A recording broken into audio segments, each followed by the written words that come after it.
کہ جب میرے آقا صلی اللہ علیہ وسلم تشریف لا رہے ہیں تو حضرت عثمان بن ابی العاص کی والدہ محترمہ وہی موجود تھی۔ آپ فرماتے ہیں کہ جب حضور علیہ السلام کی ولادت ہو رہی تھی تو میں وہاں موجود تھی۔ میں نے دیکھا کہ در و دیوار روشن ہو گئے ہیں، در و دیوار روشن ہو گئے ہیں۔ آپ آگے فرماتی ہیں کہ میں دیکھتی ہوں کہ آسمان کے ستارے قریب ہو گئے ہیں، آسمان کے ستارے قریب ہو گئے ہیں۔ آپ فرماتی ہیں کہ اتنے قریب ہو گئے تھے کہ مجھے لگتا تھا کہ یہ ستارے مجھ پر گر پڑیں گے، ستارے مجھ پر گر پڑیں گے۔ اب سوال یہاں پیدا ہوتا ہے کہ جو لوگ سوال کر رہے ہیں کہ حضور کی میلاد کے اوپر لائٹیں لگانا فضول، حضور کی میلاد پر گھر کو سجانا فضول، حضور کی میلاد پر مسجدوں کو سجانا فضول، حضور کی آمد کا چرچا کرنا معاذ اللہ فضول، ان کے اوپر اپنا پیسہ خرچ کرنا فضول۔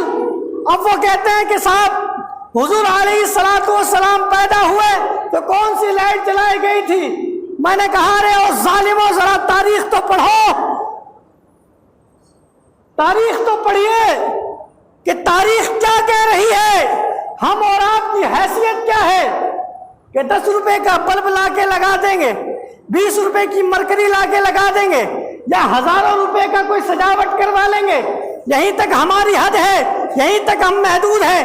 لیکن آپ دیکھیں کہ وہ پروردگار ہے کہ جو اپنے محبوب کو پیدا کر رہا ہے تو اس نے کوئی بلب نہیں لگایا، اس نے کوئی مرکری نہیں لگائی، لیکن آسمان کے جتنے ستارے تھے ان ستاروں کو قریب کر کے بتا دیا کہ حضور کی جب آمد ہوگی تو اجالا ہی اجالا ہونا چاہیے، کیونکہ حضور علیہ السلام کی شان وہ ہے کہ جب حضور پیدا نہیں ہوئے تھے پوری دنیا ظلمت میں ڈوبی ہوئی تھی، پوری دنیا اندھیرے میں ڈوبی ہوئی تھی، پوری دنیا کے اوپر رات چھائی ہوئی تھی، پوری دنیا چیخ رہی تھی کہ اے پروردگار کسی ایسے کو بھیج دے جو نور کی برسات کر دے، اے پروردگار کسی ایسے کو بھیج دے جو ظلمتوں کا خاتمہ کر دے، اے پروردگار کسی ایسے کو بھیج دے جو ظلمتوں کو دور کر کے ہر طرف نور کی برسات کر دے۔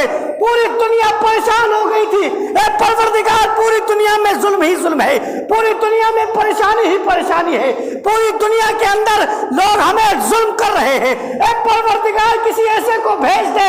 تو قسم خدا کی 12 ربیع الاول کو حضرت آمنہ کے بطن اطہر سے وہ نور منتقل ہوا کہ پوری دنیا روشن ہی روشن ہو گئی، پوری دنیا روشن ہو گئی۔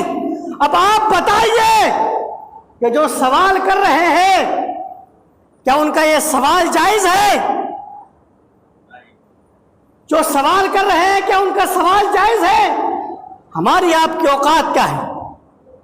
ہم اور آپ تو چند روپے کی مٹھائی بانٹ سکتے ہیں، زیادہ کسی کی حیثیت ہے لنگر کرا سکتا ہے، زیادہ کسی کی حیثیت ہے تو جوڑے بٹوا سکتا ہے، چادریں بٹوا سکتا ہے، لوگوں کی خدمت کر سکتا ہے۔ لیکن آپ دیکھیں پروردگار کا احسان کہ حضور علیہ السلام جس سال پیدا ہوئے رب تبارک و تعالیٰ نے اس سال میں صرف لڑکے ہی لڑکے پیدا کیے۔ آپ دیکھیں حضور علیہ السلام کی شان کہ دنیا کے اوپر کتنا احسان کیا گیا۔ اور جب حضور علیہ السلام پیدا ہوئے، پیدا ہونے کے بعد حضور علیہ السلام کو مشرق و مغرب میں لے جایا گیا، مشرق اور مغرب میں لے جایا گیا اور کہا گیا کہ انہیں مشرق اور مغرب کی سیر کرائی جائے۔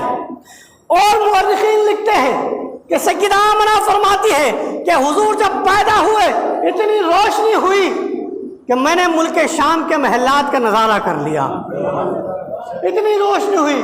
آگے لکھتے ہیں کہ کیسر و کسریٰ کے اندر جو 1000 سال سے آگ جل رہی تھی وہ آگ بجھ جاتی ہے۔ آگے دیکھیے کہ 14 کنگورے ان کے محل کے گر جاتے ہیں۔ بتایا گیا کہ دنیا کی بادشاہت اب جاتی رہے گی کیونکہ پروردگار نے بادشاہوں کا بادشاہ اس دنیا میں پیدا کر دیا ہے، بادشاہوں کا بادشاہ اس دنیا میں آ گیا ہے۔ اب جتنے بھی بادشاہ ہیں ان کی کرسی الٹ ہو جائے گی، جتنے بھی معبود ہیں وہ معبود ختم ہو جائیں گے اور ایک اللہ کا پرچم بلند کرنے والا رسول اس دنیا کے اندر آ چکا ہے۔